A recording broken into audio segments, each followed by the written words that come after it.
நல்லதுக்கு தான் அப்படிங்கிற ஏற்றுக்கொள்கிற மனப்பக்குவம் வந்துச்சுன்னா, வாழ்க்கையில பெரிய அளவு சங்கடங்கள், சச்சரவுகள் வராது. ஆனா எல்லாராலயும் இப்படி மெச்சூரிட்டியா ஏத்துக்க முடியுமான்னு கேட்டா முடியாது. யாருக்கெல்லாம் குரு, கேது, சனி, கேது தொடர்பு ஜாதகத்துல இயற்கையாகவே இருக்கிறதோ, இவர்களுக்கு எல்லாத்தையும் அததன் போக்குல எடுத்துக்கிற தன்மைகள் உண்டு. இப்போ மெச்சூரிட்டி அப்படிங்கிறது பக்குவம் மூலியமா தான் வர்றது.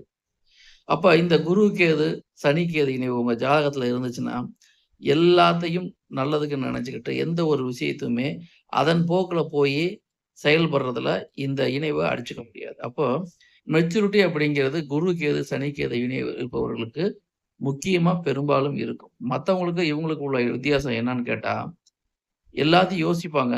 ஆனா வெளிக்காட்டிக்க மாட்டாங்க.